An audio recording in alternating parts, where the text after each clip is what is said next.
Demon basketball coach Mike McConathy, whose team now has 2 games under its belt and gets to come home and play on Friday at noon in Prather Coliseum. How's that sound to you, Coach? Well, I'm glad they are definitely under the belt. You know, we definitely got those out of the way and we move forward with a home game on Friday at noon against Laterno. Be a very well coached team, but it is really nice going to be at home. I mean, we came up against 2 really, really big athletic teams. They were 2 different kinds of teams, but it was a pretty rough weekend. It's enough of a challenge to play Power 5 conference schools. Then you line up against a team that made it to the Sweet 16 and a team that went to the Final Four. And while they lost some key players, they brought back some others, and they brought back some high-end recruits. You really ran into 2 tall orders.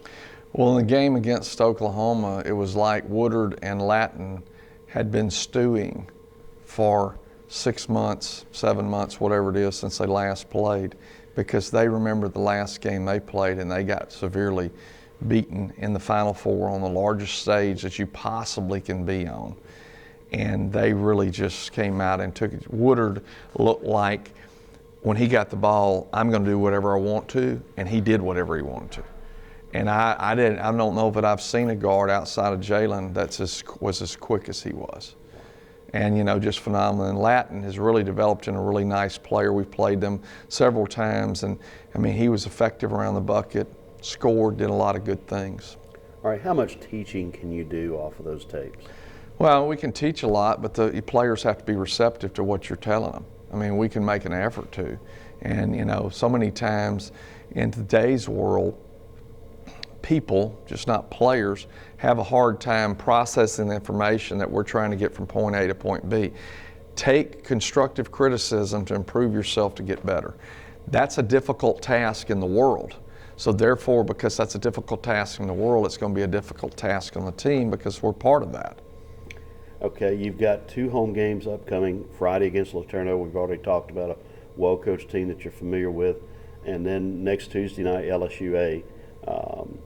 We'll talk more about LSUA next week, but the opportunity against 2 lower division teams, albeit good teams, to get things even. What are the things you want to accomplish in Friday's game to see that your team's made progress through that game? Well, I want to be able to play. We tried to slow the game down possession-wise. We had 43 points against 43 shots against didn't have 44 points, but 43 shots against A&M. We had 63 shots last night, which we needed to be shooting about 50 times in the game yesterday.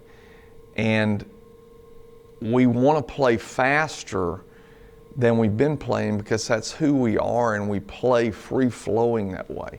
And one of the players, Devontae, said, "Coach, it's like we're having to think too much." Now, that wasn't meant to say it, but react. We like to not think. We like to read and react and not think, what do I do? You just see it, you take what they give you, and you go from there. And that's always been our standard. Well, what we want to do is we want to be able to run the floor, attack the basket. If we don't have anything, we pitch out to somebody on the backside and they're open for 3 because it's a step-in 3. We would take that in transition because we should have backside rebounding.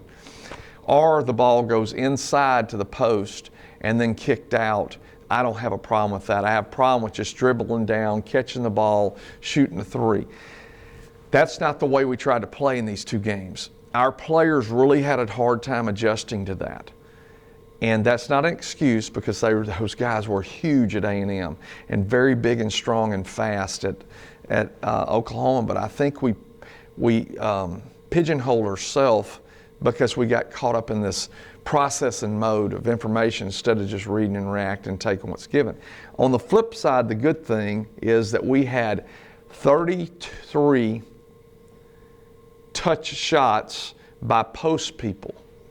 Okay, we scored 23 points on post feeds, either direct post feeds of 18 or inside outside, which we count 23 points of our 61 points last night were on that type play. So we're getting the ball inside more than we've ever gotten the ball inside since I've been here.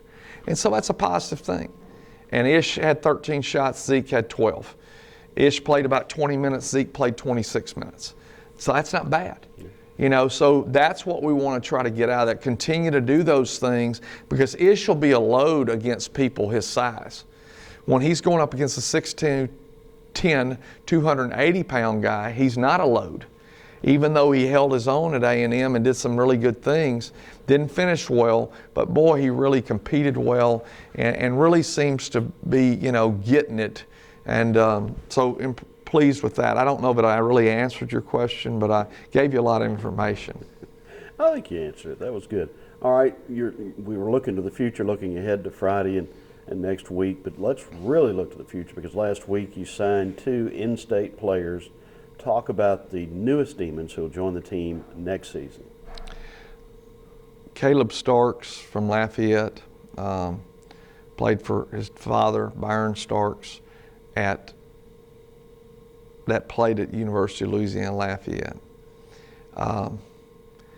Really athletic, great student, knows the game, blue collar, willing to sacrifice his own self for his team.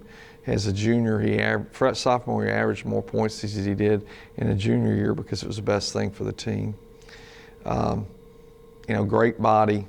You know, reminds me a lot of Dwayne Watkins, who I thought had one of the highest ceilings of anybody we'd ever recruited.